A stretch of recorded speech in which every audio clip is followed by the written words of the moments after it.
আসসালামু আলাইকুম। এই পর্বে আমরা আলোচনা করব অধ্যায় ৩ সৌরজগৎ ও ভূমণ্ডল নিয়ে আলোচনা করব। তো আমরা সবাই জানি যে তোমাদের বাংলাদেশ ও বিশ্ব পরিচয় এই টপিকের সবথেকে গুরুত্বপূর্ণ অধ্যায় হচ্ছে এই ৩ নাম্বার অধ্যায়। তো এই অধ্যায়ে আমরা অনেক সময় ভুল করে থাকি। তো আমরা বেসিকগুলো নিয়ে ঠিকভাবে আলাপ আলোচনা করি না, বা আমরা বেসিক নিয়ে খুব বেশি গুরুত্ব দিই না, যার কারণে আমরা অনেক সমস্যার সম্মুখীন হয়। তো যার কারণে আমরা এই টেকনিক পাবলিকেশনের যে বইগুলো আছে সেখানে আমরা মূলত বেসিক নিয়ে আলোচনা করব। শুরুতেই যেন তোমাদের বেসিক সম্বন্ধে পুরোপুরি যেই ভুল ধারণা বা যে সমস্যাগুলো রয়েছে সেগুলো যাতে করে সলভ হয়ে যায়, এই লক্ষ্যে আমরা এই বইয়ের শুরুতে হচ্ছে বেসিক কিছু হচ্ছে টপিক সংযুক্ত করেছি। তো আমার এখন আমরা মূলত হচ্ছে এই অধ্যায়ের একবারে শুরু থেকে শেষ পর্যন্ত যে বেসিকগুলো আছে এগুলো একবারে আলোচনা করে ফেলবো, যাতে পরবর্তীতে আমরা যখন মূল পাঠে চলে যাব তখন আমাদের এই বেসিক নিয়ে যেন আর নতুন করে আলোচনা করা না লাগে বা না প্রয়োজন হয়। এছাড়াও আরেকটা কথা, যে আমরা এই বেসিকটা যদি আলোচনা করি তাহলে আমরা মোটামুটি 60-70% আমরা এই অধ্যায়ের সবটুকু আমরা কভার করে ফেলতে পারবো। এখানে আমরা গুরুত্বপূর্ণ জ্ঞানমূলক পাবো, এখান থেকে আমরা অনুধাবনমূলক প্রশ্ন আনসার করতে পারবো। এছাড়াও আমরা এই ঘ এবং ঘ নাম্বার সৃজনশীলের জন্য ওইগুলো নিয়েও আমরা ধারণা পাবো এখান থেকে, যার কারণে বেসিকটা খুবই গুরুত্বপূর্ণ। তো আমরা এখানে বেসিক শুরু করতেছি। দেখেন এখানে গুরুত্বপূর্ণ শব্দসমূহ আমরা এখানে নামকরণ করছি গুরুত্বপূর্ণ শব্দসমূহ দিয়ে। তো আমরা যদি এখানে দেখি, প্রথমেই আমাদের যে গুরুত্বপূর্ণ একটা শব্দ আছে, বলা হচ্ছে সৌরজগৎ কি। সৌরজগৎ এখানে দেওয়া আছে, বলা হচ্ছে সূর্য এবং এর গ্রহ উপগ্রহ ধূমকেতু উল্কা প্রভৃতি নিয়ে যে পরিবার তাকে বলা হয় সৌরজগৎ। সৌরজগতের প্রাণকেন্দ্র হলো সূর্য। সূর্য ছাড়া সৌরজগৎ কি করা যায় না, কল্পনা করা যায় না। তার মানে আমরা এখানে বুঝতেছি সৌরজগৎ কি, এই সৌরজগতের প্রাণকেন্দ্রে অবস্থান করতেছে হচ্ছে কি সূর্য।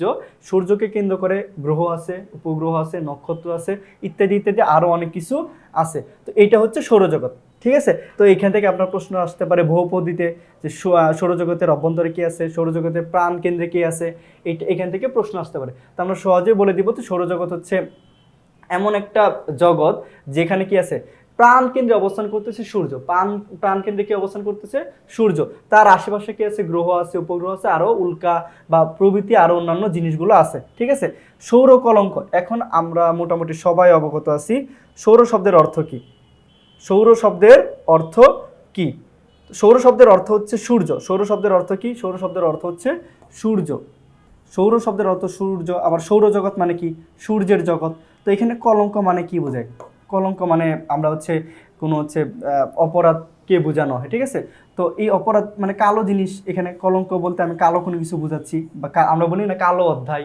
আমরা ধরেন 25শে মার্চের আমরা বলি যে হচ্ছে অপারেশন সার্চলাইটের মাধ্যমে কি হচ্ছে, একটা কালো অধ্যায়ের সূচনা হয়েছে বা কালো রাতের সূচনা হয়েছে, খারাপ কিছু বোঝানো হয়। তো এখানে যখন আমাকে বলা হয়েছে যে সৌর কলঙ্ক, তার মানে কি এই সূর্যের ভিতরে যে কালো দাগ এটাকে বোঝানো হয়েছে। আমি যদি শব্দটা বই না পড়ে যদি আমি এমনিতে এইভাবে যদি আলোচনা করি, সৌর শব্দের অর্থ হচ্ছে সূর্য, কলঙ্ক মানে হচ্ছে কালো কোনো দাগ। তার মানে আমরা এখান থেকে বুঝতে পারতেছি যে সৌর কলঙ্ক বলতে বোঝানো হচ্ছে সূর্যের যে কালো দাগ সেগুলোকে, সূর্যের যে কালো দাগ সেগুলোকে আমরা কি বলতেছি, সৌর কলঙ্ক। তো এখন দেখেন এখানে বলা হচ্ছে সূর্যের মধ্যে মাঝে মাঝে যে কালো দাগ দেখা যায় তাকে সৌর কলঙ্ক বলে। আমি যেটা আপনাকে বুঝাইলাম, সহজ যে শব্দটা ছিল এটাকে ভেঙে যেটা বুঝাইছি, এটাকেই বলা হচ্ছে সৌর কলঙ্ক। বলা হচ্ছে সূর্যের উপরিভাগের উষ্ণতা হচ্ছে 7000 ডিগ্রি সেলসিয়াস, তবে এর বেশ কিছু অংশে তাপমাত্রা কম থাকে, সেই অংশটি অন্য অংশ থেকে কালো দেখায়, আর একেই সৌর কলঙ্ক বলে, ঠিক আছে।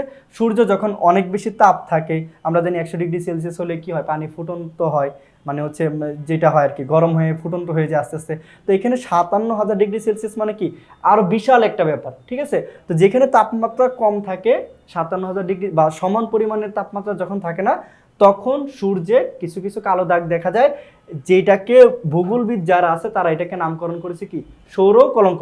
তো আমরা মূলত এই শব্দটা মনে রাখবো, এটাকে ভেঙে আমরা সৌর কলঙ্ককে আমরা আরও সংজ্ঞায়িত করতে পারবো। তো এটা মনে রাখলে হবে। আর মূলত হচ্ছে আমরা এখান থেকে যদি এমসিকিউ আছে, এমসিকিউ যদি দেওয়া হয় তখন আমরা হয়তো বলতে পারবো যে এটা আমার মুখস্থ করা লাগবে, যে 57,000 ডিগ্রি সেলসিয়াসে কি হয়, সূর্য এই তাপমাত্রায় থাকে 57,000 ডিগ্রি সেলসিয়াস। বাকিটুকু আমার যদি সৌর কলঙ্ক থেকে উত্তর করতে বলে জ্ঞানমূলকের জন্য, তখন আমরা এই সৌর এবং কলঙ্ক এই দুইটাকে ভেঙে আমরা কি করতে পারবো, এটার উত্তর করতে পারবো। তো পরবর্তীতে দেওয়া হচ্ছে গ্রহ। তো গ্রহ জিনিসটা কি, আমরা জানি সৌরজগতের ভিতরে যে কয়টা উপাদান আছে তার মধ্যে অন্যতম হচ্ছে কি, অন্যতম হচ্ছে গ্রহ। তো সহজ ভাষায় মহাকর্ষ বলের প্রভাবে কতগুলো জ্যোতিষ্ক সূর্যের চারদিকে নির্দিষ্ট কক্ষপথে পরিক্রমণ করছে, আর এদেরকেই গ্রহ বলা হয়। আর এদেরকে কি বলা হয়, এদেরকেই বলা হয় হচ্ছে গ্রহ। এখন আরেকটা জিনিস লক্ষ্য করতে হবে, সূর্য কি মাঝখানে কেন্দ্রে অবস্থান করতেছে, এটাকে চারদিকে কেন্দ্র করে কি করতেছে, একটা কক্ষপথে যেটা ঘুরতেছে সেটাকে আমরা বলি হচ্ছে গ্রহ। আমরা জানি গ্রহ আছে কয়টা, টোটাল হচ্ছে 8টি গ্রহ আমরা দেখতে পাই, বা 8টি গ্রহর বর্তমানে অস্তিত্ব রয়েছে। তো যেটি বাকিগুলো কিন্তু উল্কা বলেন বা অন্যান্য যে আরো যে উপাদানগুলো আছে সৌরজগতের, ওইগুলো কিন্তু সূর্যকে কেন্দ্র করে তারপর কিন্তু কি হয় না, আবর্তিত হয় না, চক্রাকারে কি হয় না, আবর্তিত হয় না। শুধুমাত্র এই গ্রহটাই হচ্ছে কি হয়, আবর্তিত হয়। তার মানে কি, যেটা ঘুরতেছে সেটাকে আমরা কি বলতেছি, গ্রহ।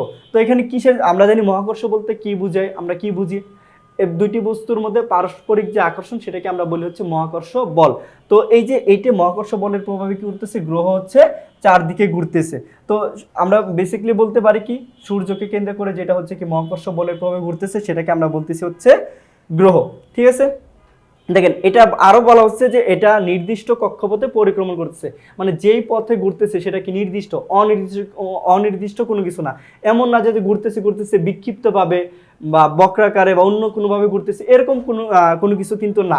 তার মানে কি, যেটা হচ্ছে নির্দিষ্ট একটা কক্ষপথে সূর্যকে কেন্দ্র করে ঘুরতেছে সেটাকে আমরা বলতেছি হচ্ছে গ্রহ। তো অ্যাসিড বৃষ্টি কি, তো এখানে অনেক সময় আসে যে অ্যাসিড বৃষ্টি কি, অ্যাসিড বৃষ্টি মূলত হচ্ছে এখানে ধারণটা আসছে হচ্ছে কোথা থেকে, এই যে শুক্র নামের যে গ্রহটা আছে ওইখানে কার্বন ডাইঅক্সাইড খুব বেশি পরিমাণে থাকার কারণে ওইখানে যে বৃষ্টিটা হয় সেটাই হচ্ছে কি অ্যাসিড বৃষ্টি। শুক্র গ্রহের যে বৃষ্টিটা হয় কার্বন ডাইঅক্সাইডের কারণে যে বৃষ্টিটা হয় ওইটাকে নাম করা হচ্ছে কি অ্যাসিড বৃষ্টি। তো এইখানে খুব বেশি এটা ইম্পর্টেন্ট না, তারপরে মনে রাখতে হবে অ্যাসিড বৃষ্টি বলতে আবার পৃথিবীতে যে বৃষ্টি হয় ওইটার সাথে আবার তুলনা করে ফেলেন না কেউ, মাথায় রাখতে হবে শুক্রতে যে বৃষ্টিটা হয় মূলত কার্বন ডাইঅক্সাইডের কারণে সেটাকে আমরা বলি হচ্ছে অ্যাসিড বৃষ্টি। তারপরে যে গুরুত্বপূর্ণ আরেকটা শব্দ আছে গ্রহাণুপুঞ্জ। তো এখানে দেখবেন যে মঙ্গল আর বৃহস্পতির মাঝে কিছু আছে ক্ষুদ্র ক্ষুদ্র গ্রহাণু বা হচ্ছে গ্রহর মতো দেখতে কিছু আছে, যেটাকে আমরা কি করতেছি, গ্রহাণুপুঞ্জ বলতেছি। এটা হচ্ছে অনেকগুলো আছে, অনেক ক্ষুদ্র, যেমন যেটা হচ্ছে 1.6 কিলোমিটার থেকে শুরু করে যেটা 805 কিলোমিটারও হতে পারে। তো এই ব্যাসের অনেকগুলো হচ্ছে গ্রহাণু কি একত্রভাবে থাকে, ছোট ছোট অনেক গ্রহ টাইপেরই, কিন্তু এগুলো কি না, গ্রহ না। তো এগুলো একত্রে থাকে, যার কারণে একত্রে এগুলোকে বলা হচ্ছে কি গ্রহাণু পুঞ্জ। তারপর হচ্ছে বায়ুমণ্ডল। তো এইটা বায়ুমণ্ডল নিয়ে আমাদের আলোচনা করার তেমন কিছু নাই, কারণ আমরা বায়ুমণ্ডল বলতে কি বোঝাই সেটা আমরা সবাই অবগত আছি, যে পৃথিবীর চারদিকে যে নানা প্রকার গ্যাসীয় উপাদান দ্বারা বেষ্টিত এই অদৃশ্য গ্যাসীয় আবরণকে বলা হচ্ছে কি বায়ুমণ্ডল। তো এটা নিয়ে আলোচনা করার কিছু নাই, এটা সবাই পারেন। কেন্দ্রমণ্ডল, তো আমরা জানি হচ্ছে পৃথিবী কি, পৃথিবী হচ্ছে প্রায় গোলাকার উপবৃত্তাকার, এইদিকে কিছু অংশ চাপা আছে, এইদিকে কিছু অংশ চাপা আছে। তো দেখা যাচ্ছে আমরা যদি এটাকে হচ্ছে ধরি, এটা হচ্ছে পৃথিবীর কেন্দ্র ধরে নিলাম, এটা কি পৃথিবীর কেন্দ্র। তো এই কেন্দ্র থেকে শুরু করে এই নির্দিষ্ট একটা ব্যাস যেটা হচ্ছে কত, 3486 কিলোমিটার, 3486 কিলোমিটার এইখানে আমরা ধরে নিলাম, এইটুকুর আয়তন কত 3486 এই কিলোমিটারের যে ব্যাসটা আছে। তো আমরা ব্যাস সবাই ব্যাস বলতে কি বোঝে আমরা জানি যে একটা বৃত্তের কি হয়, কেন্দ্র থেকে তার পরিধি পর্যন্ত যে দূরত্ব সেটাকে আমরা বলি হচ্ছে কি ব্যাস। ঠিক আছে, কেন্দ্র থেকে পরিধি পর্যন্ত যে দূরত্বটা সেটাকে আমরা কি বলি, ব্যাস। ঠিক আছে, আর অর্ধেক যেটা সেটাকে আমরা বলি ব্যাসার্ধ। তার মানে এই যে যে দূরত্বটা এখান থেকে এখানে, এই দূরত্বটা হচ্ছে 3486 কিলোমিটার। এটা হচ্ছে কোথা থেকে, কেন্দ্র থেকে। তো আমরা এটাকে এইভাবে সংজ্ঞায়িত করব যে পৃথিবীর যে কেন্দ্রের চারদিকে প্রায় 3486 কিলোমিটার ব্যাসার্ধের গোলক রয়েছে, সে গোলকটির নাম হচ্ছে কেন্দ্রমণ্ডল। তারপরে যদি দেখি গুরুমণ্ডল, কেন্দ্রমণ্ডল উপর থেকে, আচ্ছা, তো তার মানে কেন্দ্রমণ্ডল বলতে বোঝানো হচ্ছে পৃথিবীর যে কেন্দ্রের চারদিকে প্রায় 3486 কিলোমিটার ব্যাসার্ধের গোলক রয়েছে সেই গোলকটির নাম হচ্ছে কি কেন্দ্রমণ্ডল। তারপর হচ্ছে গুরুমণ্ডল কি, কেন্দ্রমণ্ডলের উপর দিকে প্রায় 2885 কিলোমিটার পর্যন্ত মণ্ডলটিকে বলা হচ্ছে গুরুমণ্ডল।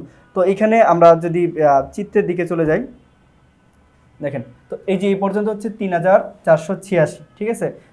তার মানে এর পরবর্তীতে যে আরো 2000 কিলোমিটার উপরে যেটা আছে ওটাকে আমরা কি বলতেছি, গুরুমণ্ডল 2885 বা এরকম টাইপের হচ্ছে এটার দৈর্ঘ্য, যেটাকে আমরা কি বলতেছি, এটা কিন্তু কেন্দ্র থেকে 2885 এরকম না, এটা হচ্ছে কেন্দ্রমণ্ডলের ঠিক উপর দিকে যেটা আছে ওটাকে আমরা বলতেছি কি গুরুমণ্ডল, ঠিক আছে, 2885 কিলোমিটার। তারপর হচ্ছে অশ্বমণ্ডল কি, গুরুমণ্ডলের উপরের অংশকে অশ্বমণ্ডল বা শিলামণ্ডল বলা হয়। এর গভীরতা স্থান বিশেষে 30 থেকে 64 কিলোমিটার। তার মানে কি এইটা হচ্ছে একবারে সর্বোচ্চ স্তর, এটা আমার একবারে ভূপৃষ্ঠ পর্যন্ত আছে। এটাকে আমরা যদি এই পর্যন্ত ধরি তাহলে এটা কি আছে, এই যে এই অংশটা হচ্ছে, এই অংশটা হচ্ছে কি, এই অংশটা হচ্ছে আমার অশ্বমণ্ডল, যেটার গভীরতা খুবই কম, 30 থেকে হচ্ছে 64 কিলোমিটার পর্যন্ত ধরা হয়, ঠিক আছে।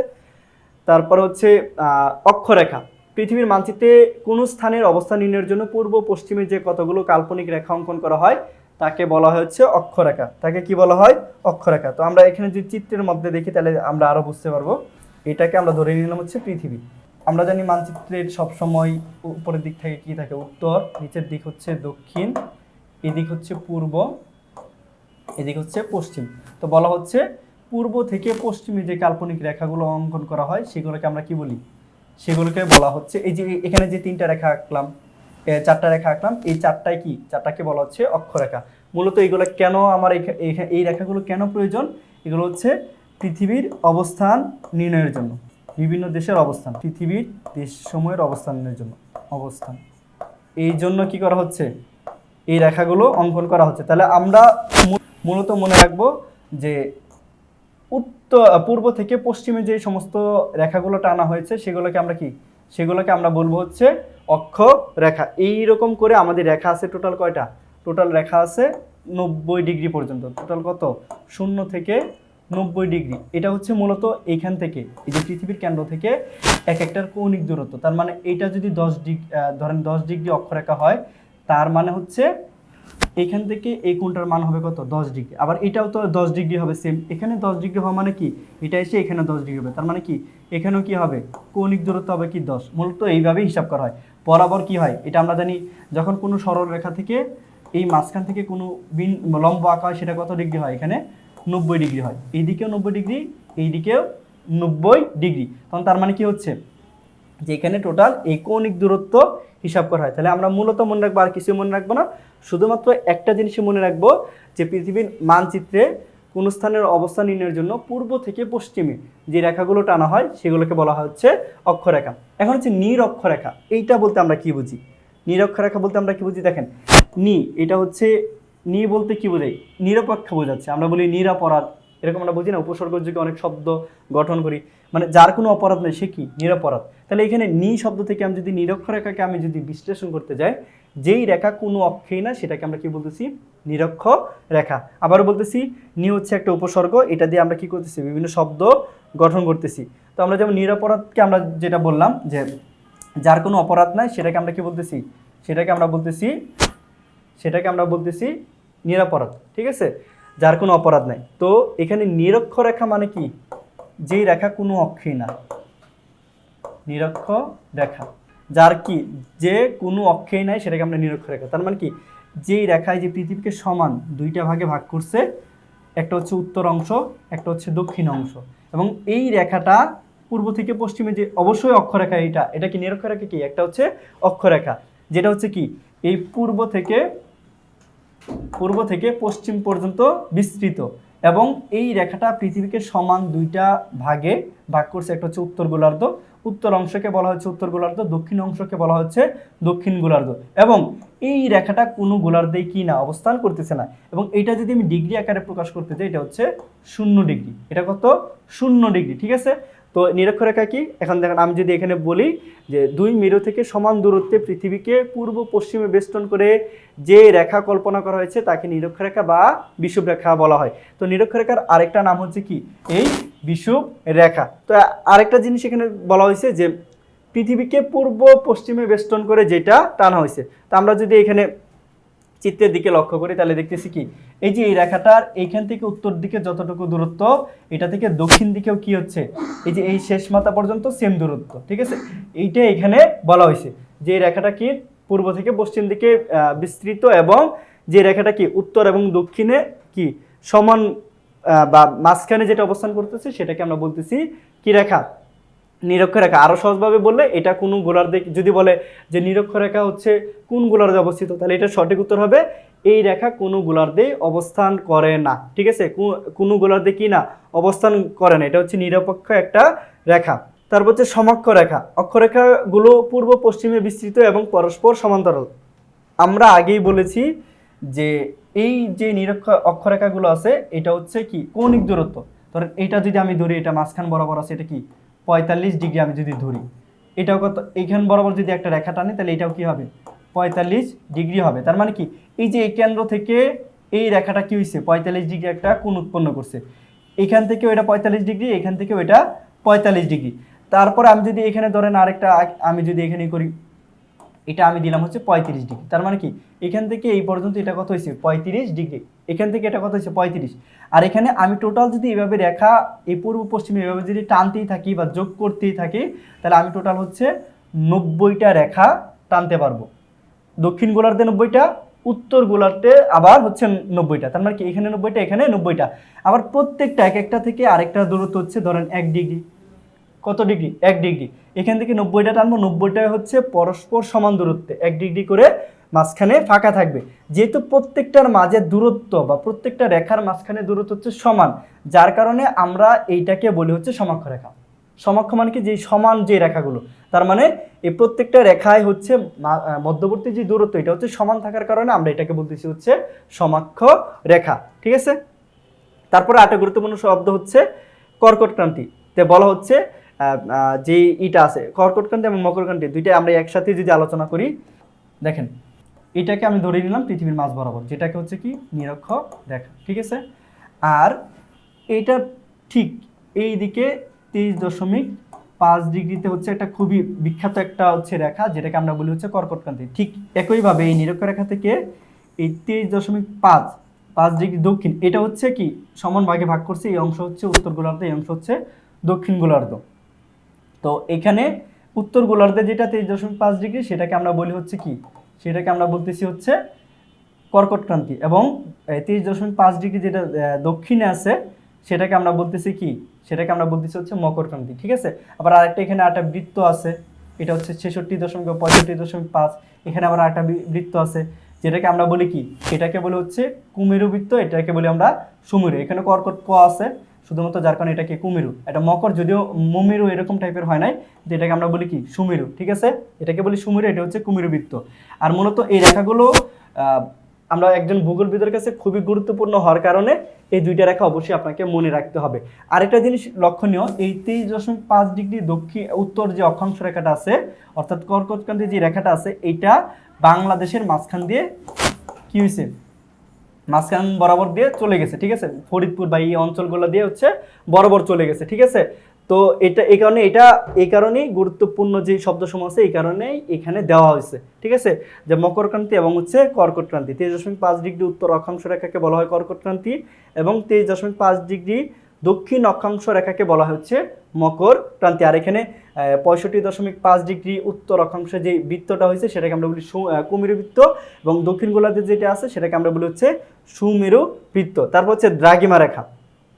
দেখেন আমাদের সবথেকে গুরুত্বপূর্ণ দুইটা রেখা আছে, তার মধ্যে একটা হচ্ছে অক্ষরেখা এবং আরেকটা হচ্ছে কি, দেখেন তো আরেকটা রেখা হচ্ছে দ্রাঘিমা রেখা। এখানে যদি আমি রিডিংটা পড়ি, নিরক্ষরেখাকে ডিগ্রি, মিনিট ও সেকেন্ডে ভাগ করে প্রত্যেক ভাগের উপর দিয়ে উত্তর মেরু থেকে দক্ষিণ মেরু পর্যন্ত যে রেখাগুলো কল্পনা করা হয়েছে তাকে দ্রাঘিমা রেখা বলা হয়। এখন আমরা যে চিত্রে চলে যাই, দেখেন বলা হয়েছে কি নিরক্ষরেখাকে কি করা হয়েছে সমান ভাগে ভাগ করছে, ডিগ্রি, মিনিট, সেকেন্ড প্রত্যেকটাকে কি করা হয়েছে সমান ভাগে ভাগ করছে। এটা হচ্ছে ধরে নিলাম আমি কেন্দ্র, ধরুন প্রত্যেকটারে কি করছে ভাগ করছে।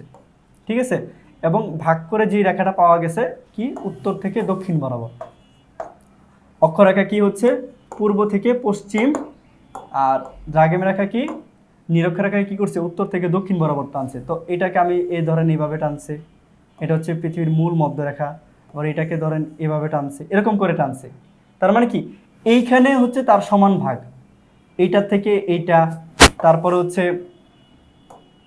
এটা থেকে এইটা, তার মানে কি এইটার সাথে এটার কি সমান দূরত্ব। কিন্তু এইখানে বা এইখানে বা এইটার সাথে এইখানে কি আছে দূরত্বে পার্থক্য আছে। আমরা এখানে দেখতেছি এখানে দূরত্বটা বেশি, এখানে দূরত্বটা কম, কিন্তু শুধুমাত্র এই নিরক্ষ বরাবর যে নিরক্ষরেখা বরাবর যে রেখাটা গেছে এটাকে কি করা হয়েছে, সমান ভাগে ভাগ করা হয়েছে, বাকি অংশটুকু কি না, সমান না। তার মানে যার কারণে সংজ্ঞাতে বলা হচ্ছে নিরক্ষরেখাকে সমান ভাগে যেই মিনিট, তারপর হচ্ছে ডিগ্রি, যে সেকেন্ড আকারে ভাগ করা হয়েছে এবং উত্তর দক্ষিণে যে রেখাটা কল্পনা করা হয়েছে সেটাকে আমরা বলতেছি হচ্ছে দ্রাঘিমা রেখা। সেটাকে আমরা কি বলতেছি, দ্রাঘিমা রেখা। এখানে এটাই বলছে, দেখেন নিরক্ষরেখাকে ডিগ্রি, মিনিট ও সেকেন্ডে ভাগ করে প্রত্যেক ভাগের উপর দিয়ে উত্তর মেরু থেকে দক্ষিণ মেরু বা দক্ষিণ মেরু থেকে উত্তর মেরু পর্যন্ত যে রেখাগুলো কল্পনা করা হয়েছে তাকে কি বলা হচ্ছে, দ্রাঘিমা রেখা বলা হচ্ছে। তাকে কি বলা হচ্ছে, দ্রাঘিমা রেখা বলা হচ্ছে। এই কারণে আমি আপনাদেরকে বললাম যে এখানে দূরত্বটা সমান, মানে নিরক্ষরেখাতে, বাকি এই অংশটুকু এখান থেকে এই অংশটুকু কি না, সমান না।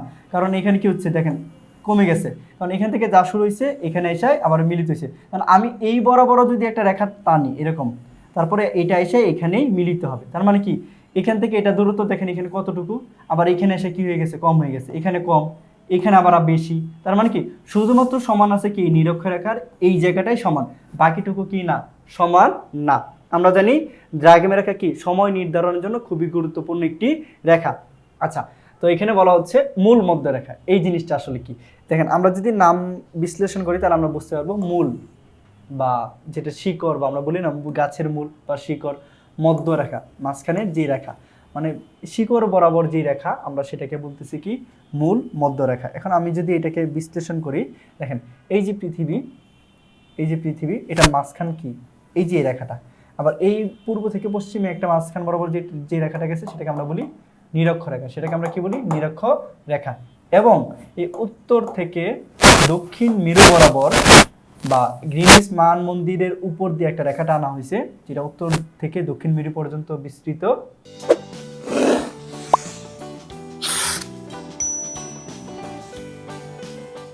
আচ্ছা, তো দেখেন এই যে উত্তর থেকে দক্ষিণ মেরু বরাবর, উত্তর থেকে দক্ষিণ মেরু বরাবর ওই যে গ্রিনিচ যে মান মন্দিরটা আছে, গ্রিনিচ যে মান মন্দিরটা আছে এইটার উপর দিয়ে একটা রেখা টানা হয়েছে, এবং যেটা হচ্ছে পৃথিবীর মাঝ বরাবর একটা রেখা, যার কারণে এটাকে বলা হচ্ছে মূল মধ্য রেখা। আমি যদি বলি যে নামটা শুনলে বোঝা যাচ্ছে যে পৃথিবীর মাঝ বরাবর বা শিকড় বরাবর কোন একটা রেখা গেছে, এই কারণে এটাকে বলা হচ্ছে মূল মধ্য রেখা। ঠিক আছে, আবারও বলতেছি, গ্রিনিচ মান মন্দিরের উপর দিয়ে উত্তর থেকে দক্ষিণ মেরু পর্যন্ত যে রেখাটা আনা হয়েছে সেটাকেই বলা হচ্ছে মূল মধ্য রেখা। তো এরপরের যে রেখাটা আছে গুরুত্বপূর্ণ বা যে টপিকটা আছে, যে স্থানীয় সময়। এখানে বলা হচ্ছে সূর্য যখন যে দ্রাঘিমা রেখার মাথার উপরে আসে তখন সেই দ্রাঘিমা রেখায় মধ্যাহ্ন হয়, অর্থাৎ ঘড়িতে ঠিক বেলা 12টা বাজে বলে ধরা হয়। এরপর এই মধ্যাহ্ন সময় অনুসারে দিনের অন্যান্য সময় গণনা করা হয়।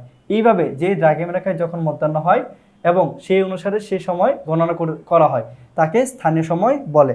আমরা যদি বলা হচ্ছে কি, পৃথিবীর যেই রেখা দ্রাঘিমা রেখার উপর যখন সূর্য ঠিক একবারে 90 ডিগ্রি উপরে থাকে বা একবারে মাথা বরাবর থাকে তখন সেটাকে আমরা বলতেছি কি, স্থানীয় সময়। তো আমরা এই যে একটা রেখাটা আনছি, যেটা হচ্ছে, এখন আমি যদি বলি যেটা পূর্ব দ্রাঘিমা রেখা না পশ্চিম দ্রাঘিমা রেখা, আমরা জানি গ্রিনিচ মান মন্দিরের উপর দিয়ে যে রেখাটা গেছে সেটা হচ্ছে কি পৃথিবীর মূল মধ্য রেখা, এবং এটা হচ্ছে কি 0 ডিগ্রি দ্রাঘিমা রেখা। তো এইটার পূর্ব দিকে টোটাল 180টা দ্রাঘিমা রেখা আছে, এটার পশ্চিম দিকে টোটাল হচ্ছে 180টা দ্রাঘিমা রেখা আছে। তো এখন আমি ধরে নিলাম এই রেখাটা, এই যে রেখাটা, এটা হচ্ছে 100 ডিগ্রি পূর্ব দ্রাঘিমা রেখা। এটা যেহেতু এই পাশে অবস্থান করতেছে যার কারণে কি এখানে যতগুলো রেখায় আঁকা হোক না কেন সেগুলো কি হবে, পূর্ব দ্রাঘিমা রেখা হবে। এই পাশে আমি যতগুলো রেখায় অঙ্কন করি না কেন সেগুলো হবে কি, পশ্চিম দ্রাঘিমা রেখা। এখন এই যে 100 ডিগ্রির যে দ্রাঘিমা রেখাটা আছে পূর্ব, ধরেন এইটার উপরে ধরেন সূর্য যখন আসবে, যখনই সূর্য আসবে তখনই এখানে সময় কয়টা হবে, তখনই সেখানে হবে কি 12টা বাজবে, সূর্য যখনই আসবে। তার মানে সূর্য যখনই এই 100 ডিগ্রি পূর্ব দ্রাঘিমা রেখার উপর লম্বভাবে কিরণ দিবে বা সরাসরি কিরণ দিবে তখন সেখানে কয়টা বাজবে, 12টা। তখন ওই সময় 12টা ধরে দিনের বাকি সময়গুলো হচ্ছে আমরা কি করি, নির্ণয় করি। আবার আমি ধরেন আরেকটা এখানে রেখা আঁকলাম, ধরেন এটাকে আমি ধরে দিলাম 50 ডিগ্রি দ্রাঘিমা রেখা। এটা কি হবে, 50 ডিগ্রি পশ্চিম দ্রাঘিমা রেখা, যেহেতু এটা এই মূল মধ্যরেখা থেকে পশ্চিম দিকে অবস্থান করতেছে। এখন এই রেখার উপরে যখন সূর্য কিরণ দিবে তখন এখানে বাজবে হচ্ছে আবার 12টা। তার মানে পৃথিবীর যে দ্রাঘিমা রেখায় হোক না কেন, পৃথিবীর যে দ্রাঘিমা রেখায় হোক না কেন, সেখানে যদি বা যখন সূর্য লম্বভাবে বা সরাসরিভাবে কিরণ দিবে, তখন আমরা সেটাকে বলবো হচ্ছে কি ওই জায়গার স্থানীয় সময়। তখন পরবর্তী বাকি টাইমগুলো ওই 12টা সময় ধরে বাকি সময়গুলো নির্ণয় করা হয়। তার মানে সহজ কথা হচ্ছে, যে দ্রাঘিমা রেখার উপর যখন সূর্য লম্বভাবে কিরণ দেয় তখন সেখানে কয়টা বাজে, তখন সেটা 12টা বাজে। আমি যদি আরও এখানে রেখা টানি, ধরেন এটা টানলাম হচ্ছে, আমি ধরলাম 120 ডিগ্রি, তখন এখানে যখন সূর্য লম্বভাবে কিরণ দিবে তখন এখানে 12টা বাজবে। ঠিক আছে, মানে যখনই লম্বভাবে কিরণ দিবে তখন সেখানে 12টা বাজবে, এবং ওই সময়টা হচ্ছে ওইখানকার স্থানীয় সময়। যেহেতু এই স্থানে আমার সূর্য লম্বভাবে কিরণ দিচ্ছে, যার কারণে এই জায়গায় কি হচ্ছে 12টা ধরবো এবং এইটা স্থানীয় সময় হবে। আচ্ছা, তো যেটা বলতেছিলাম যে যখন যেই দ্রাঘিমা রেখার উপরে যখন সূর্য লম্বভাবে কিরণ দেবে তখন সেটা কি হবে ওই জায়গার স্থানীয় সময় হবে। তার মানে এই 50 ডিগ্রিতে যখন এখানে কিরণ দেবে লম্বভাবে, তখন এই জায়গায় তখন কি হবে 12টা বাজবে, এবং ওইটা হচ্ছে ওই জায়গার স্থানীয় সময়। যখন আবার এখানে লম্বভাবে কিরণ দিবে তখন কি হবে ওই জায়গায় এই জায়গাটায় কি হবে 12টা বাজবে, এবং এটা হবে কি স্থানীয় সময়। তো যখনই হচ্ছে সূর্য লম্বভাবে কিরণ দেবে তখন কি হবে সেটা ওই জায়গার স্থানীয় সময় হবে। তো এটাই হচ্ছে স্থানীয় সময়ের ধারণা। তারপর আমরা যদি বলি যে প্রমাণ সময়, প্রত্যেক দেশে সেই দেশের মধ্যভাগের কোনো স্থানে দ্রাঘিমা রেখা অনুযায়ী যে সময় নির্ণয় করা হয় সে সময়কে ওই দেশের প্রমাণ সময় বলে। অনেক বড় দেশ হলে কয়েকটি প্রমাণ সময় থাকে। তো আমরা যদি চিত্র অনুযায়ী এটা ব্যাখ্যা করতে যাই, তো দেখেন এটা হচ্ছে নিরক্ষরেখা, এটাকে আমরা ধরে নিলাম কি নিরক্ষরেখা। এটা হচ্ছে পৃথিবীর মূল মধ্যরেখা। এখন আমি যদি ধরে নিলাম বাংলাদেশ হচ্ছে, ধরেন এইখানে আমি ধরে নিলাম বাংলাদেশ বা অন্য কোনো একটা দেশ হচ্ছে এখানে, তো বলা হচ্ছে যে ধরেন এইখান দিয়ে ধরেন 1 থেকে 2টা বা আরও বেশ কয়েকটা দ্রাঘিমা রেখা যাইতে পারে, কিন্তু আমি এইটার অবস্থান অনুযায়ী যে কোনো এই রেখাটাকে হচ্ছে আমি ধরলাম ওই জায়গার স্ট্যান্ডার্ড সময় হিসেবে ধরলাম। তখন কি হবে এই রেখার উপর যখন সূর্য লম্বভাবে কিরণ দেবে তখন স্থানীয় সময় হবে। আবার এইটাকে ধরেই আমি কি করলাম যাবতীয় কাজ করলাম, পৃথিবীর অন্যান্য দেশের সাথে আমি সময় ঠিক করলাম, তখন কি হবে এই জায়গাটা কি হয়ে যাবে বা এই রেখা অনুযায়ী কি হবে সেটা প্রমাণ সময় হবে। আবার আমি যদি এখানে দেখি বলা হচ্ছে প্রত্যেক দেশেই সেই দেশের মধ্যভাগের কোন স্থানের দ্রাঘিমা রেখা অনুযায়ী যে সময় নির্ধারণ করা হয় সে সময়কে ওই দেশের প্রমাণ সময় বলে। যেমন বাংলাদেশের যে দ্রাঘিমা রেখাগুলো বাংলাদেশের উপর দিয়ে গেছে, এটা হচ্ছে 88 ডিগ্রি থেকে 92 ডিগ্রি পূর্ব দ্রাঘিমা রেখা। ঠিক আছে, বাংলাদেশ হচ্ছে পূর্বতে অবস্থিত, যার কারণে কি হবে এখান থেকে যে রেখাগুলো গেছে সেগুলো হচ্ছে কি পূর্ব দ্রাঘিমা রেখা। এবং এখানে 88 ডিগ্রি দ্রাঘিমা রেখা আছে, 89 আছে, 90 আছে, 91 আছে, 92 আছে। তো আমরা কি করতেছি সবগুলাকে হচ্ছে কি করতেছি না স্ট্যান্ডার্ড বা প্রমাণ সময় হিসেবে ধরতেছি না। ধরেন আমরা এই রেখাটাকে আমরা কি করছি, ধরেন আমরা ধরে নিলাম সেটা হচ্ছে 90 ডিগ্রি। কত ডিগ্রি 90 ডিগ্রি। এই 90 ডিগ্রি যে রেখাটা অবশ্যই কি আছে এটা মাঝখান বরাবর গেছে, যেহেতু 88 এবং 92 এই দুইটার মধ্যবর্তী সংখ্যা হচ্ছে 90। তো যখন এই 90 ডিগ্রিকে আমি ঠিক করে বা এইটাকে চূড়ান্ত করে যখন আমি সময় নির্ণয় করব তখন আমরা সেটাকে কি বলবো প্রমাণ সময় বলবো। আমরা 88-কে ধরতেছি না, 89-কে ধরতেছি না, 91-কে ধরতেছি না, 92-কে ধরতেছি না, আমরা ধরছি কি 90-কে, যার কারণে এটাকে কি বলতেছি প্রমাণ সময় বলতেছি, যেহেতু আমরা এটাকে ধরছি। ধরেন আবার এখানে একটা দেশ আছে, ধরেন আমি ধরে নিলাম, তো এটা ধরেন এইভাবে আছে, এই রেখাটা হচ্ছে কি 150 ডিগ্রি পশ্চিম দ্রাঘিমা রেখা। তো এই যে এইটাকে 150 ডিগ্রি এই দ্রাঘিমা রেখাটাকে কেন্দ্র করে বা এই যে এই রেখাটাকে কেন্দ্র করে যখন আমি সময় নির্ধারণ করব ওই দেশের, তখন সেইটা হবে ওই দেশের প্রমাণ সময়। সেটা কি হবে ওই দেশের প্রমাণ সময়। এইটা দিয়ে আমরা বাকি সময় বাকি বিশ্বের সাথে বাকি দেশের সাথে আমরা সময় কাউন্ট করব, বাকি বিশ্বের সাথে বা বাকি দেশের সাথে কি করব সময় কাউন্ট করব। আরেকটা জিনিস বলা আছে যে যদি কোনো দেশের দ্রাঘিমা রেখা অনেকগুলো থাকে বা কোনো দেশ বড় থাকে তখন সেখানে কি হয় অনেকগুলো প্রমাণ সময় থাকতে পারে। ধরেন আমরা জানি যে আমেরিকা এই পশ্চিম গোলার্ধে বা এই দিকে কি অনেক বড়, রাশিয়া এই দিকে অনেক বড়, যার কারণে এখান থেকে অজস্র আরো দ্রাঘিমা রেখা গেছে, অজস্র কি গেছে আরো দ্রাঘিমা রেখা গেছে। তো দেখা যাচ্ছে এখানে যদি ধরেন আমি প্রমাণ সময় ধরে ধরেন 12টা ধরে কোনো কিছু ঠিক করতে চাই, এটা অনেক বেশি পূর্বে হওয়ার কারণে কি হইতেছে যখন এখানে দুপুর হইতেছে তখন এটা এখানে কি হয়ে যাচ্ছে বিকাল হয়ে যাচ্ছে বা অন্য কিছু হয়ে যাচ্ছে। তো এই সমস্যার সমাধান করার জন্য কি হচ্ছে বা কোনো দেশ যখন বড় থাকে তখন এই সমস্যার যাতে সম্মুখীন না হতে হয় তখন ওই সমস্ত দেশসমূহে বা বড় দেশসমূহে একাধিক প্রমাণ সময় থাকে। ঠিক আছে, যদি বলা হয় যে কোনো দেশে একাধিক প্রমাণ সময় কেন থাকে তখন আপনি বলবেন কি এই যে কোন স্থান দেশ বড় হলে যদি একটা দ্রাঘিমা রেখা বা একটা প্রমাণ সময় দিয়ে করতে চায় তাহলে কি হবে, সময় নির্ণয়ের ক্ষেত্রে তারতম্য বা সমস্যা দেখা যাবে। তো এই সমস্যার সমাধান করার জন্য কি হচ্ছে, একাধিক প্রমাণ সময় রাখা হয়। তো এটাই হচ্ছে প্রমাণ সময়। এই মুহূর্তে আমরা আলোচনা করব প্রতিবাদ স্থান নিয়ে। বলা হচ্ছে ভূপৃষ্ঠের উপরে অবস্থিত কোনো বিন্দুর বিপরীত বিন্দুকে সেই বিন্দুর প্রতিবাদ স্থান বলে। কোনো জায়গার অক্ষাংশ যত ডিগ্রি, প্রতিবাদ স্থান ঠিক ওই স্থানের বিপরীত মেরুর একই অক্ষাংশ হবে। আবার কোন স্থানে দ্রাঘিমা পূর্ব হলে প্রতিবাদ স্থান পশ্চিম হবে এবং দ্রাঘিমা 180 থেকে ওই নির্ধারিত স্থানের দ্রাঘিমা বিয়োগ করতে হবে।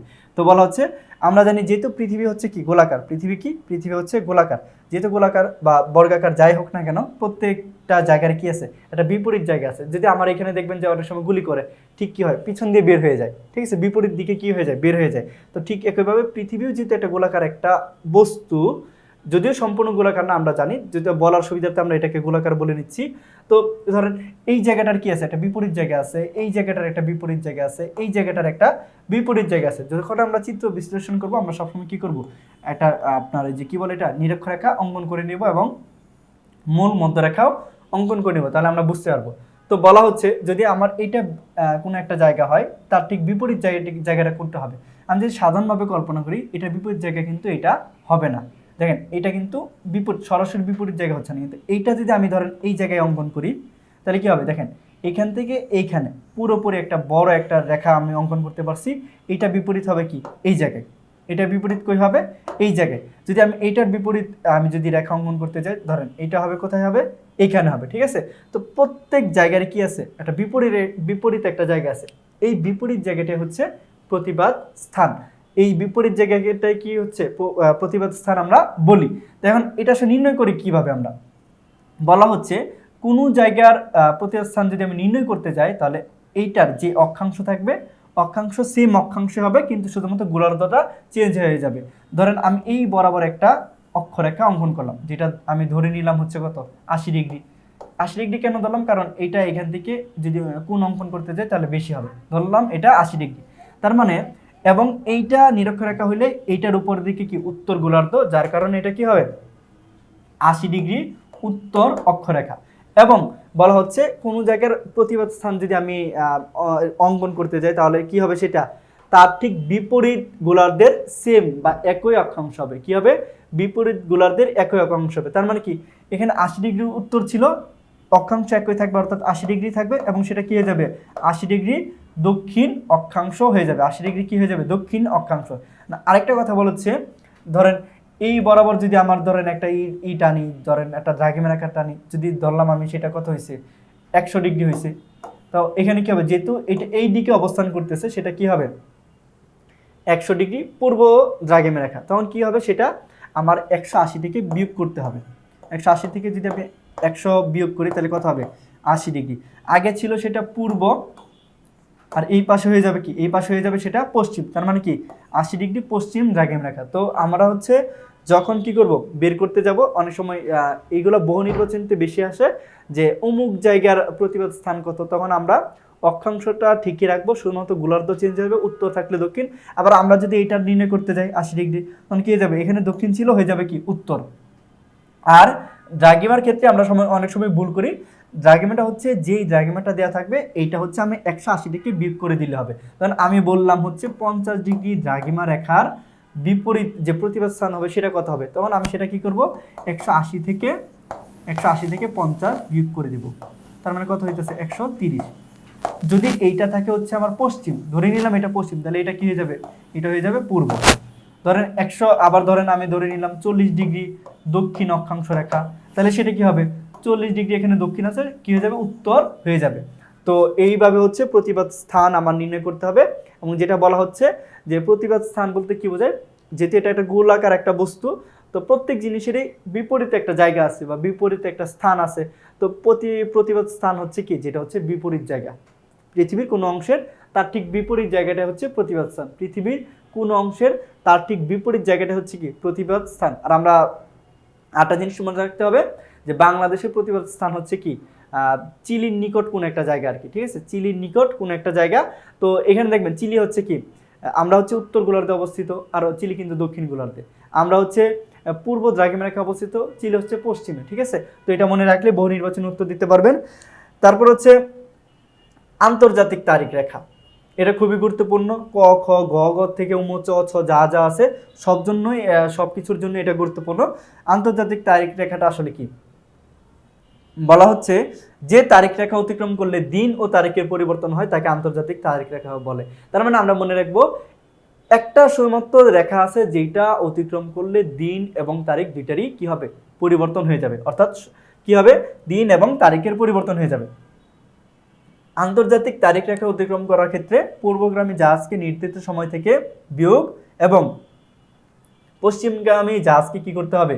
সময় যোগ করতে হবে। তাহলে আবারও বলতেছি যে মূলত আমরা মনে রাখবো যেই তারিখ রেখা অতিক্রম করার সময় কি হবে? দিন এবং তারিখের পরিবর্তন হবে, সেটাকে আমরা কি বলবো? সেটাকে আমরা বলবো হচ্ছে আন্তর্জাতিক তারিখ রেখা। কারণ আমি যদি এটা একটা চিত্রের সাহায্যে ব্যাখ্যা করতে যাই, এই হচ্ছে ধরেন আমরা পৃথিবী, এটা হচ্ছে পৃথিবী। এখন এটা হচ্ছে পৃথিবীর মূল মধ্য রেখা, যেটা কি 0 ডিগ্রি, যেটা কত? 0 ডিগ্রি। এইখান থেকে শুরু করে এই পর্যন্ত আছে 180টা দ্রাঘিমা রেখা, যেটা কি 180 ডিগ্রি পূর্ব। আবার এইখান থেকে আছে আবার 180টা, কয়টা? 180টা, যেটা কি পশ্চিম, যেটা কি পশ্চিম। এই পাশে 180টা হচ্ছে পূর্ব, এই পাশে হচ্ছে 180টা হচ্ছে পশ্চিম। তো আমরা জানি অক্ষরেখাগুলো হচ্ছে কি হয়? সম্পূর্ণ বৃত্তাকার হয়, কিন্তু দ্রাঘিমা রেখাগুলো কি হয় না? সম্পূর্ণ বৃত্তাকার হয় না। তো টোটাল হচ্ছে এই পৃথিবীর এইদিকে 180, এইদিকে 180, টোটাল হচ্ছে কত হয়? 360টি দ্রাঘিমা রেখা আছে এবং এই 0 থেকে শুরু হয়েছে। যখন আমি এই দিক থেকে 180 যাব, এই দিক থেকে 180 যাবে, তার মানে টোটাল কত হয়েছে? 360টা দ্রাঘিমা রেখা বা 360টা রেখা আমি পার হব।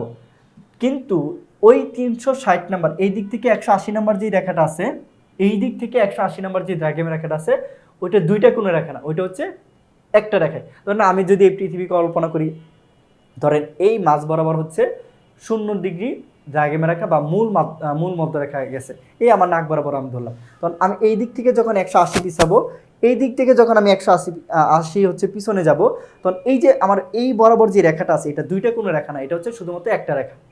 এটা কি? শুধুমাত্র একটা রেখা। তো আমি যখন পূর্ব দিকে যাব, তখন আমার কি করতে? সময় যোগ করতে হয়। পশ্চিম দিকে গেলে সময় কি করতে হয়? বিয়োগ করতে হবে। যখন আমি এই জায়গায় যাব, এই দিকে পূর্ব দিকে গেলে 12 ঘন্টা আগাইতেছি, এইদিকে পশ্চিমে গেলে হচ্ছে 12 ঘন্টা বিয়োগ করতেছি, তাহলে এইদিকে 12, এইদিকে 12, টোটাল হচ্ছে সময়ের পার্থক্য হচ্ছে 24 ঘন্টা।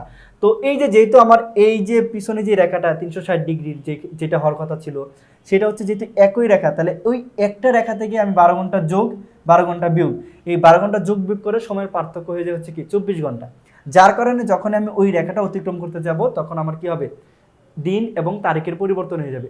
যেহেতু দিন এবং তারিখের পরিবর্তন হয়, সেহেতু আমরা সেটাকে বলি কি? আন্তর্জাতিক তারিখ রেখা। আবারও বলতেছি, এই যখন 0 ডিগ্রি মূল মধ্যরেখা থেকে বা দ্রাঘিমা রেখা থেকে আমি যখন পূর্ব দিকে যাব, তখন সময় আমার যোগ করতে হয়, পশ্চিমে গেলে সময় বিয়োগ করতে হয়। তো এই যে 12 ঘন্টা 12 ঘন্টা করে যে 24 ঘন্টা হয়, এবং ওই 180টা যখন আমি দ্রাঘিমা রেখা যখন পূর্ব দিকে যাই এবং পশ্চিম দিকে যাই, তখন সেটা ভিন্ন দুইটা রেখা হয় না। 180 ডিগ্রি দ্রাঘিমা রেখাটা ভিন্ন দুইটা রেখা হয় না, শুধুমাত্র একটা রেখা হয়। এই একটা রেখা হওয়ার কারণে এই একটা রেখাতেই 12 12 24 ঘন্টা সময়ের পার্থক্য হয়। এই 24 ঘন্টা পার্থক্য হওয়ার কারণে কি হয়? সময় এবং বা দিন এবং তারিখের পরিবর্তন হয়। কি হয়? দিন এবং তারিখের পরিবর্তন হয়। যার কারণে কি করা হয়? আমাদের পূর্বগামী কোনো জাহাজের ক্ষেত্রে আমার সময় কি করতে হয়? বিয়োগ করতে হয়, এবং পশ্চিমগামী যানবাহনের ক্ষেত্রে সময় কি করতে হয়? যোগ করতে হয়। এটা হচ্ছে সময় নির্ণয়ের ঠিক বিপরীত। আমরা এমনিতে সময় নির্ধারণ করার ক্ষেত্রে কি করি? পূর্ব দিকে হলে যোগ করি, কিন্তু আন্তর্জাতিক তারিখ রেখার ক্ষেত্রে সেটা ঠিক উল্টো হয়। অর্থাৎ পূর্ব দিকে আমার কি করতে হয়? বিয়োগ করতে হয়, এবং পশ্চিমগামী এই যানবাহনের ক্ষেত্রে সেটা যোগ করতে হবে। তো এইটাই হচ্ছে আন্তর্জাতিক তারিখ রেখা। খুবই এটা গুরুত্বপূর্ণ একটা আপনার এটা টপিক, এটা অবশ্যই মনে রাখবেন। ঠিক আছে, তো পরবর্তীতে যদি যাই যে আহ্নিক গতি, এটা কি? বলা হচ্ছে পৃথিবী সূর্যকে কেন্দ্র করে নিজ অক্ষে অনবরত পশ্চিম হতে পূর্ব দিকে আবর্তন করছে। পৃথিবীর এই আবর্তনকে আহ্নিক গতি বা দৈনিক গতি বলে। পৃথিবীর আবর্তনকালে সময়কালে এই সময়ের প্রয়োজন হয় 23 ঘন্টা 56 মিনিট 4 সেকেন্ড। কত হচ্ছে? 23 ঘন্টা 56 মিনিট 4 সেকেন্ড। তো যেটা বলা হচ্ছে যে পৃথিবীর এইটার সব থেকে উৎকৃষ্ট একটা উদাহরণ হচ্ছে লাঠিম। আমরা সবাই জানি যে লাটিম কি করে, তার নিজের এই ধরেন এইভাবে হচ্ছে ঘুরতেছে, আবার অনেক সময় এইভাবে সার্কেল আকারে ঘুরতে থাকে। তো নিজ অক্ষ বা নিজ ওই যে বরাবর যখন ঘুরে সেটাকে কি বলে, এটার সাথে তুলনাকে আমরা বলতে পারি এটা হচ্ছে আহ্নিক গতি। ঠিক আছে, যে নিজ অক্ষ বরাবর যেইটা করা হচ্ছে ঘুরতেছে এটাকে আমরা বলতেছি কি আহ্নিক গতি। নিজ অক্ষ বরাবর, ওকে, নিজ অক্ষ বরাবর বা নিজ অক্ষে যেটা ঘুরতেছে সেটাকে আমরা বলতেছি আহ্নিক গতি। আর এই সময়টা অবশ্যই মনে রাখবেন যে কতক্ষণ সময় লাগে, 30 ঘন্টা 56 মিনিট 4 সেকেন্ড। সৌরদিন, পৃথিবীর একটি পূর্ণ আবর্তনের সময়কে সৌরদিন বলে। এই যে সময়টা ঘুরলাম আমরা, এই যে 30 ঘন্টা 56 মিনিট 4 সেকেন্ড, এই যে একটা পূর্ণ আবর্তন মানে এক জায়গা থেকে শুরু করছি আবার ঘুরে এক জায়গায় আসছি, ওই সময়টাকে বলা হচ্ছে সৌরদিন। ওই সময়টাকে কি বলা হচ্ছে, সৌরদিন। তারপর হচ্ছে ছায়াবৃত্ত। তো জানি আমরা যখন আমরা সূর্যের একটা অংশ যখন সামনে আসে তখন সেখানে দিন হয়, যেখানে আলো আসা পৌঁছায় না তখন সেখানে কি হয়, রাত হয়। তো তো আলো এবং অন্ধকার এটা মাঝামাঝি একটা জায়গা থাকে, একটা জায়গায় আলো পড়তেছে আরেক জায়গায় কি অন্ধকার। তো এই যে মাঝামাঝি যে অংশটা এটাকে বলা হচ্ছে ছায়াবৃত্ত। পৃথিবীর আলোকিত ও অন্ধকার অংশের মধ্যবর্তী বৃত্তাকার অংশকে বলা হচ্ছে ছায়াবৃত্ত। তারপর হচ্ছে গোধূলি, প্রভাতের কিছু পূর্বে যে সময় ক্ষীণ আলো থাকে এবং উষা, এবং সেটাকে তখন আমরা বলি উষা, এবং সন্ধ্যার কিছু পূর্বে যে সময় ক্ষীণ আলো থাকে সেটাকে আমরা বলি হচ্ছে গোধূলি। ঠিক আছে, তার মানে এখানে উষাও একসাথে দেওয়া আছে, যে প্রভাতের সময়টাকে আমরা যখন ক্ষীণ মানে হালকা হালকা যখন আলো থাকে তখন সেটাকে আমরা বলি উষা, আর হচ্ছে সন্ধ্যার পূর্বে যে সময় ক্ষীণ আলো থাকে সেটাকে আমরা বলি কি গোধূলি। ঠিক আছে, তারপর হচ্ছে বার্ষিক গতি। বার্ষিক গতি আপনাদের জন্য খুবই গুরুত্বপূর্ণ। বলা হচ্ছে পৃথিবী নিজ অক্ষে অবিরাম ঘুরতে ঘুরতে একটি নির্দিষ্ট উপবৃত্তাকার কক্ষপথে নির্দিষ্ট দিকে এবং নির্দিষ্ট সময়ে সূর্যের চারদিকে পরিক্রমণ করছে। পশ্চিম থেকে পূর্ব দিকে পৃথিবীর এই পরিক্রমণকে বলা হচ্ছে বার্ষিক গতি। তো আমরা জানি কি পৃথিবী হচ্ছে একটা গ্রহ, আর গ্রহ হচ্ছে কি করে সাধারণত সূর্যের চারদিকে কি করে, ঘুরে। তো ধরেন আমরা এটাকে ধরে নিলাম একটা কক্ষপথ, এটা যদি একটু উপবৃত্তাকার এরকম হবে, তো এটা কক্ষপথ ধরেন পৃথিবী এখান দিয়ে কি করতেছে, ঘুরতেছে। এই নিজ অক্ষেও ধরেন এইভাবে ঘুরতেছে, আবার ঘুরতে ঘুরতে ঘুরতে ঘুরতে এই দিক দিয়ে মনে করেন ঘুরে ঘুরে ঘুরে ঘুরে ঘুরে ঘুরে কি হবে, এভাবে ঘুরতে থাকবে। তো এই ঘুরতে ঘুরতে এখান থেকে ধরেন আমি শুরু করতেছি কি হচ্ছে, পশ্চিম থেকে পূর্ব দিকে ধরেন এইভাবে ঘুরতে ঘুরতে ঘুরতে ঘুরতে আবার এই জায়গায় আসতেছে। এই যে একবারে এখান থেকে শুরু করে আবার এসে এখানেই শেষ করতেছে, এটাকে আমরা বলতেছি একটা বছরের সময় অতিবাহিত হচ্ছে, যার কারণে এটাকে আমরা বলতেছি বার্ষিক গতি, বা যে সময়টা এই অতিবাহিত হয় এটাই হচ্ছে কি এক বছর। ঠিক আছে, তো পৃথিবী এই যে নিজ অক্ষে এটা কি, এই যে জায়গাটাতে ঘুরতেছে এটা কি এই কক্ষপথটা একই থাকে, এটা কি হয় না, ভিন্ন হয় না, এটা কি হয় না, ভিন্ন হয় না। তো এই যে সময়টা এটাকে, বা এই যে গতিটা বা এই যে ঘূর্ণনটা এটাই হচ্ছে কি বার্ষিক গতি বা বার্ষিক ঘূর্ণন। এখানে তাই বলা হয়েছে যে পৃথিবী নিজ অক্ষে অবিরাম ঘুরতে ঘুরতে একটি নির্দিষ্ট উপবৃত্তাকার কক্ষপথে, দেখেন এই যে নির্দিষ্ট একটা কক্ষপথ এটা হচ্ছে কি উপবৃত্তাকার, কারণ সম্পূর্ণ কি না গোলাকার না, যার কারণে এটাকে বলা হচ্ছে উপবৃত্তাকার। এখান থেকে কি হচ্ছে বারবার বা অনবরত ঘুরতে থাকে, এবং এই পথটা হচ্ছে কি নির্দিষ্ট। তো বলা হচ্ছে উপবৃত্তাকার কক্ষপথে নির্দিষ্ট দিকে কি বলতে কি, যে পশ্চিম থেকে পূর্ব দিকে এবং নির্দিষ্ট সময়, এবং আমরা জানি এই যে ঘুরতেছে এটা হচ্ছে সময় লাগে 365 দিন, 365 দিন 5 ঘন্টা 48 মিনিট 47 সেকেন্ড। এটা কি হয় না, সময়ের তারতম্য হয় না, এটা কি থাকে, ফিক্স থাকে, দিকটাও কি থাকে, ফিক্স থাকে। ঠিক আছে, যার কারণে এটাকে বলা হচ্ছে বার্ষিক গতি। ঠিক আছে, সৌর বছর, সূর্যকে পরিক্রমণ করতে পৃথিবীর 1 বছর সময় লাগে, এই সময়কে সৌর বছর বলে। ঠিক হিসাবে এই সময় হলো 365 দিন 5 ঘন্টা 48 মিনিট 47 সেকেন্ড। তার মানে কি, এই যে যখন আমরা ঘুরলাম এখান থেকে শুরু করলে আবার এখানে আসতে কত লাগবে, 365 দিন 5 ঘন্টা 48 মিনিট 47 সেকেন্ড। কারণ এখান থেকে ঘোরা যদি শুরু হয় এখান দিয়ে আস্তে আস্তে কত লাগবে, 365 দিন 5 ঘন্টা 48 মিনিট 47 সেকেন্ড। তো এই সময়টাকে আমরা বলতেছি কি সৌর বছর। সৌর মানে হচ্ছে সূর্য, মানে সূর্যের যে বছরটা আমরা বলতেছি লিপ ইয়ার। তো আমরা দেখতে পাচ্ছি যে এখানে কি হচ্ছে, সময়টা কিছু আমরা জানি 1 বছরে সাধারণত আমরা কি করতেছি, সময় ধরতেছি হচ্ছে 365 দিন। তো এই যে 5 ঘন্টা 48 মিনিট 47 সেকেন্ড এটা হচ্ছে কি হচ্ছে আমার এক্সট্রা থেকে যাচ্ছে। তো যার কারণে আমরা এটা 4 বছর পর পর কি করতেছি 24 ঘন্টা হিসেবে কাউন্ট করতেছি, এবং তখন কি করা হচ্ছে ফেব্রুয়ারি মাস 28 দিনের হয় সেটাকে আমরা টার্ন ওভার করে কত করি 29 দিন করি। এই যে একদিন বেশি করতেছি এটাই হচ্ছে লিপ ইয়ার, এটা আমরা সবাই জানি।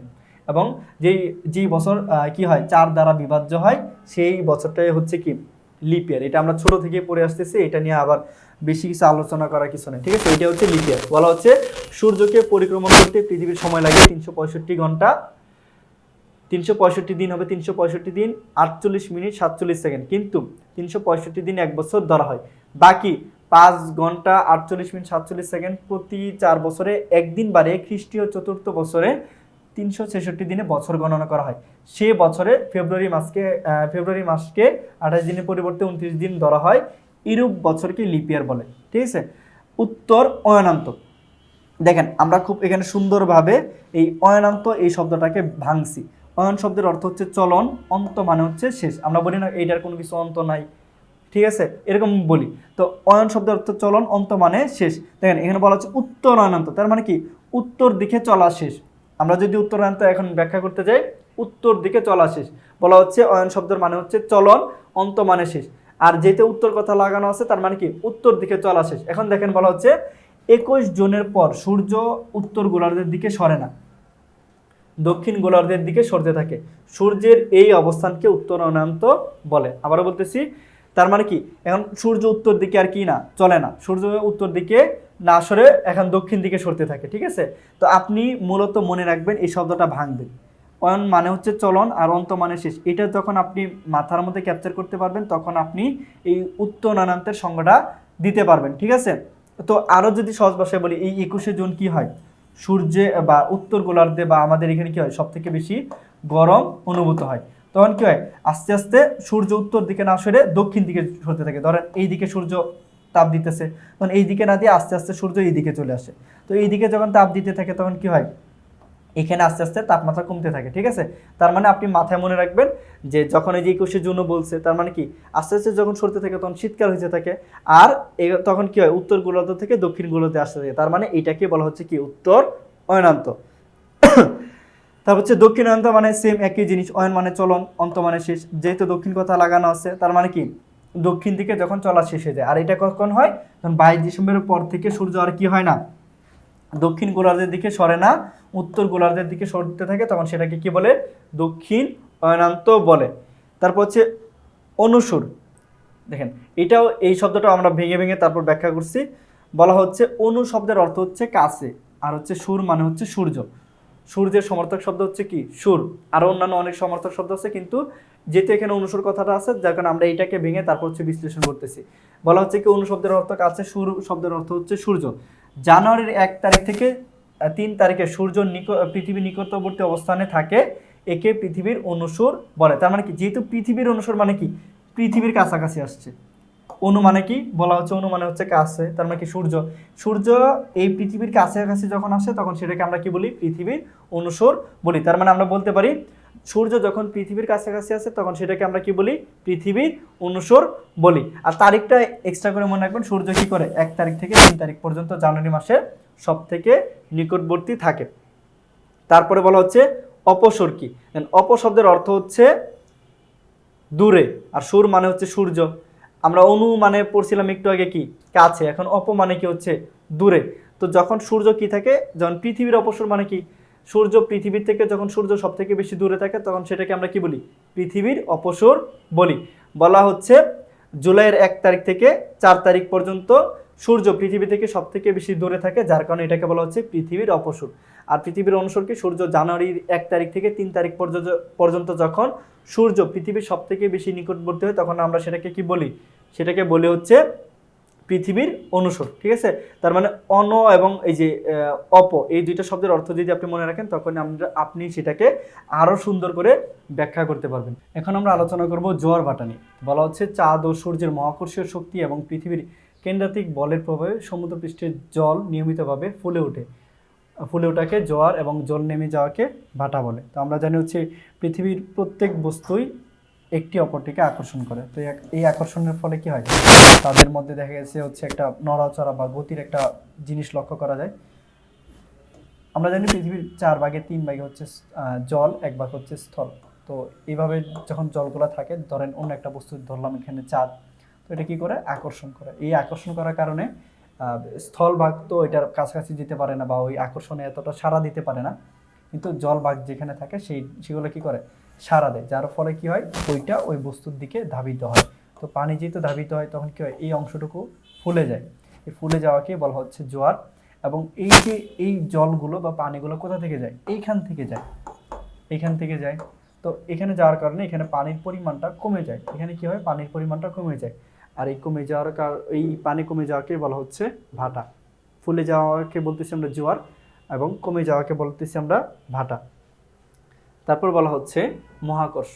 তো এই মহাকর্ষটা ইম্পর্টেন্ট, একটু আগে আমরা জোয়ার ভাটাতে যেখানে পড়েছি, বলা হচ্ছে মহাবিশ্বের দুটি বস্তুর মধ্যে পরস্পর আকর্ষণ শক্তিকে মহাকর্ষ শক্তি বা মহাকর্ষণ বল বলে। তো তার মানে আমরা ধরতে পারি পৃথিবী, চাঁদ, বা হচ্ছে সূর্যের সাথে চাঁদ, বা হচ্ছে সূর্যের সাথে পৃথিবী, প্রত্যেকটা বস্তুর একটার প্রতি আরেকটার যে আকর্ষণ সেটাকে আমরা বলতেছি মহাকর্ষ বল। অভিকর্ষ কি? অভিকর্ষ হচ্ছে একটু ডিফারেন্ট, যে কোনো পরস্পর দুইটা বস্তুর মধ্যে আকর্ষণকে আমরা মহাকর্ষ বল বলি, কিন্তু অভিকর্ষ বলের ক্ষেত্রে আমরা বলতে হবে অবশ্যই পৃথিবীর সাথে অন্য একটা বস্তুর যে আকর্ষণ সেটাকে আমরা বলি অভিকর্ষ বল। তাহলে আমরা বলতে পারি মহাকর্ষ হচ্ছে যে কোনো দুইটা বস্তুর মধ্যে, এবং অভিকর্ষ হচ্ছে দুইটা বস্তুর আকর্ষণ তো থাকবে, অবশ্যই একটাকে হতে হবে পৃথিবী, এবং বাকিটা অন্য একটা যে কোনো হলেও সমস্যা নেই। তারপর হচ্ছে কেন্দ্রাতিক শক্তি। এই জিনিসটা আসলে কি বলা হচ্ছে, এখানে কেন্দ্রাতিক থেকে আমরা বলতে পারি কেন্দ্র, আর হচ্ছে যৌক্তিক, তার মানে পৃথিবী তার অক্ষ বা মেরুদণ্ডের উপর থেকে চারদিকে দ্রুত বেগে ঘুরছে বলে। আমরা জানি ওই যে 116 দিন আমরা পড়েছি বা আহ্নিক গতি পড়েছি, পৃথিবী তার নিজ অক্ষে কি করে প্রতিনিয়ত কি হয় ঘূর্ণয়মান হয়। তো পৃথিবী তার অক্ষ বা মেরুদণ্ডের উপর থেকে চারদিকে দ্রুত বেগে ঘুরছে বলে তার পৃষ্ঠ থেকে তরল পানিরাশি চতুর্দিকে ছিটকে যাওয়ার প্রবণতা রয়েছে। একই কেন্দ্রাতিক শক্তি বলে, মানে কেন্দ্রের থেকে বিপরীত দিকে ছুটে যাওয়ার যে প্রবণতা, এটাই হচ্ছে কেন্দ্রাতিক শক্তি। যেহেতু পৃথিবী নিজ অক্ষ এবং নিজ কেন্দ্র বা নিজ অক্ষ এবং নিজ কেন্দ্র বরাবর কি করতেছে, প্রতিনিয়ত ঘূর্ণায়মান হচ্ছে, প্রতিনিয়ত ঘুরে যাচ্ছে। তো আমরা যদি কোনো একটা জিনিস হচ্ছে প্রতিনিয়ত নড়াচড়া করি, তার ভিতরে বা তার বাইরে যেই বস্তুগুলো থাকবে, যেই উপাদানগুলো থাকবে, সেগুলো কি হবে বিক্ষিপ্তভাবে বা হচ্ছে ওইখান থেকে ছুটে যাওয়ার একটা প্রবণতা থাকবে। তো পানিও কি হয়, এই যে ছুটে যাওয়ার ফলে পানিটা ওই পৃথিবী থেকে সরে যেতে চায়। তো এই সরে যাওয়াকে আমরা বলতেছি কেন্দ্রাতিক শক্তি। মুখ্য জোয়ার কি? মুখ্য মানে আমরা বলি হচ্ছে মুখ্য শব্দের আমরা বলতে পারি এটাকে প্রধান বোঝায়। মুখ্য বলতে কি বোঝায়? প্রধান বোঝায়। তো মুখ্য জোয়ার মানে কি প্রধান টাইপের কিছু একটা জোয়ার বোঝাচ্ছে। চাঁদের আবর্তনকালে পৃথিবীর যে অংশ চাঁদের নিকটবর্তী হয় সেখানে চাঁদের আকর্ষণ শক্তি সব থেকে বেশি হয়, সেখানে কি হয় সব থেকে বেশি হয়, ফলে পার্শ্ববর্তী স্থান হতে পানি আসে ঠিক চাঁদের নিচে ফুলে ওঠে ও জোয়ার হয়, একে মুখ্য জোয়ার বলে। ঠিক আছে, তার মানে এখন আমি যদি দেখি যে এই যে এখানে আমরা ধরে নিলাম এটা কি, এটা হচ্ছে পৃথিবী, এটা হচ্ছে চাঁদ। তো চাঁদ যখন এই অংশের নিকটবর্তী হইলো তখন কি হয়েছে, এই অংশে পানি ফুলে গেছে। তো এটা যেহেতু সরাসরি বা এখানে বেশি পানি ফুলে যাচ্ছে, যার কারণে এটা এই অংশটাকে আমরা কি বলবো, মুখ্য জোয়ার বলবো। এখানে আমরা কি বলবো, মুখ্য জোয়ার বলবো। আবার দেখেন এর ঠিক বিপরীত দিকে এখানেও কি হচ্ছে, কেন্দ্রাতিক শক্তি আছে। এইখানে যে পরিমাণ পানিটা ফুলে যায়, এখানে কি এখানেও জোয়ার হয় কেন্দ্রাতিক শক্তির প্রভাবে, কিন্তু এইখানে যে পরিমাণ জোয়ার হয় বা যেই মাত্রার জোয়ার হয়, এখানে কি একই মাত্রার হয় না, এখানে আরো কম মাত্রার হয়। যেহেতু এখানে কম হচ্ছে, যার কারণে আমরা কি বলতেছি এটাকে গৌণ জোয়ার। যে এখানে যেহেতু বেশি হচ্ছে, যেখানে আমরা বলতেছি এটাকে মুখ্য জোয়ার। এটা হচ্ছে মুখ্য জোয়ার আর হচ্ছে গৌণ জোয়ারের যে গুরুত্বপূর্ণ যে শব্দটা, এটার ব্যাখ্যা। যাদের মহাকর্ষ বলের ঠিক বিপরীত দিকে কেন্দ্রাতিক বলের প্রভাবে সমুদ্রের জলরাশি ফুলে ওঠে, যাকে গৌণ জল বলে। তো কেন্দ্রাতিক বল কি আমরা জানি যে হচ্ছে পৃথিবী যখন ঘুরতেছে, তার যে ঘোরার ফলে যে পানিগুলো যে চতুর্দিকে ছিটকে যেতে চায়, এটাই কি কেন্দ্রাতিক বল। ঠিক আছে, তো এই হচ্ছে মুখ্য জোয়ার এবং হচ্ছে গৌণ জোয়ার। তারপর হচ্ছে তেজ কটাল এবং হচ্ছে ভরা কটাল। বলা হচ্ছে কি তেজ কটাল এবং ভরা কটাল জিনিসটা কি, দেখেন এখানে বলা হচ্ছে তেজ। কটাল মানে হচ্ছে এক ধরনের জল, কটাল মানে কি এক ধরনের জল। তো এখানে বলা হচ্ছে অমাবস্যা তিথিতে চন্দ্র ও সূর্য পৃথিবীর একই পাশে এবং পূর্ণিমা তিথিতে পৃথিবীর এক পাশে চাঁদ এবং অপর পাশে সূর্য অবস্থান করে, ফলে এই দুই তিথিতে চন্দ্র ও সূর্য সমসূত্রে থাকে এবং উভয়ের মিলিত আকর্ষণে যে প্রবল জোয়ারের সৃষ্টি হয়, তাকে বলা হয় হচ্ছে তেজকটাল বা বরাকটাল। এবং এখন যদি আমরা সেটা চিত্রের সাহায্যে ব্যাখ্যা করি, তো আমরা ধরে নিলাম এটা হচ্ছে আপনার কি, ধরে নিলাম সূর্য, এটা যেহেতু বড়, এটাকে ধরে নিলাম আমরা পৃথিবী। তো আমরা এটাকে বললাম পৃথিবী, এটাকে বললাম ধরে নিলাম চাঁদ, এটাকে ধরলাম হচ্ছে কি, এটাকে ধরে নিলাম সূর্য। ঠিক আছে। তো এখন দেখেন এটা তো এক ইয়াতে অবস্থিত, সরলরেখা অবস্থিত, তো এটাও এখানে আকর্ষণ করতেছে, এটা এসে আবার এখানে আকর্ষণ করতেছে। তো দুইটা মিলিত আকর্ষণের কারণে কি হয়, এখানে জ্বরটা বেশি হয়, যার কারণে এটাকে বলতেছি কি তেজ কটাল। আবার যদি আমরা এর কথা চিন্তা করি, এটা হচ্ছে তেজ কটাল, তার মানে কি তেজ বলতে বোঝায় তেজি বোঝায়, বুঝলি আমরা, তেজি মানুষ, তেজি এই সেই, তেজি এই প্রাণী ওই প্রাণী। তার মানে যখন জ্বরের মাত্রা খুব বেশি হয়, যখন চাঁদ সূর্য একই সরল রেখায় থাকে, আপনি চিন্তা করবেন একই সরল রেখা, আপনি যদি এখান দিয়ে একটা রেখা টানেন সেটা কি হবে, সরল রেখা হবে। তখন একই সরল রেখা অবস্থান করলে সেখানে কি হবে, সেখানে হবে হচ্ছে আপনার তেজ কটাল, বা হচ্ছে মানে যেটাকে আমরা বলতেছি তেজ কটাল। এবং যদি চাঁদ সূর্য হচ্ছে কিসে থাকি, ধরেন এটা একটা দিলাম, তারপর হচ্ছে এটা একটা, এটা একটা, তো দেখেন এখান থেকে আকর্ষণ করতেছে। ধরেন এটাকে আমরা ধরে নিলাম, যদি বড় ছোট আপনারা মনে রাখবেন, এটাকে আমরা পৃথিবী ধরলাম, এটাকে সূর্য ধরলাম, এটাকে চাঁদ ধরলাম। তো চাঁদের আকর্ষণ সব থেকে বেশি হয়, তো চাঁদ এখানে কি করতেছে, আকর্ষণ করতেছে, এখানে কি হবে, জ্বর হবে। কি জ্বর হবে, মুখ্য জ্বর। এখানে কি জ্বর হবে, মুখ্য জ্বর। এইদিকেও একটা জ্বর হবে, সেটা কি হবে, গৌণ জ্বর। এখন এই এই জায়গার পানিগুলো কোথায় যাচ্ছে, এখানে যাচ্ছে, এই জায়গার পানিগুলো এখানে যাচ্ছে, কিন্তু এখানে সূর্যও আকর্ষণ করতেছে, যার কারণে পানি যতটুকু যাওয়ার কথা ছিল এতটুকু যাচ্ছে না, পানি যতটুকু এই সাইডে যাওয়ার কথা ছিল ততটুকু যাচ্ছে না।